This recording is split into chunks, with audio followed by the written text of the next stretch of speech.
বিশ্বনবী সাল্লাল্লাহু আলাইহি ইসলামের জীবনী, ওনার বায়োগ্রাফি নিয়ে কথা বলাটা দুষ্কর, কারণ এটার কোনো শেষ নাই, কুল নাই, কিনারা নাই, বিয়ন্ডলেস, বাউন্ডলেস, বটমলেস। সুবহানাল্লাহ বলেন।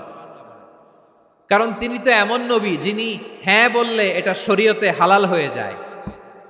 নবীর মুখ দিয়ে যদি বের হয় হ্যাঁ, নাম, ইয়েস, তাহলে এটা হালাল। ঠিক কিনা বলেন? এ নবীর মুখ দিয়ে যদি না বের হয় যে না, নো, তাহলে এটা শরীয়তে হারাম হয়ে যায়। কেমন নবী আমরা পেয়েছি, যিনি হ্যাঁ বললে হালাল, না বললে হারাম, যিনি সাব্বাবা, এই আঙ্গুলি উপরের দিকে উঁচু করলে চাঁদ ভেঙে দুই টুকরা হয়ে যায়, যে নবী জমিন থেকে পা উঁচু করলে আল্লাহর আরশে মেরাজে চলে যায়, এমন নবীর উম্মত আমরা হয়েছি। যে নবীকে বাদ দিলে কোরআন বোঝা যায় না, কারণ এ নবীর উপরই কোরআন নাজিল করেছে কে? এ নবীকে বাদ দিলে হাদিস বোঝা যায় না, কারণ হাদিস তো এ নবীর মুখনিসৃত পবিত্র বাণী। সুবহানাল্লাহ পড়েন। এ নবীকে বাদ দিলে জান্নাত চিনা যায় না,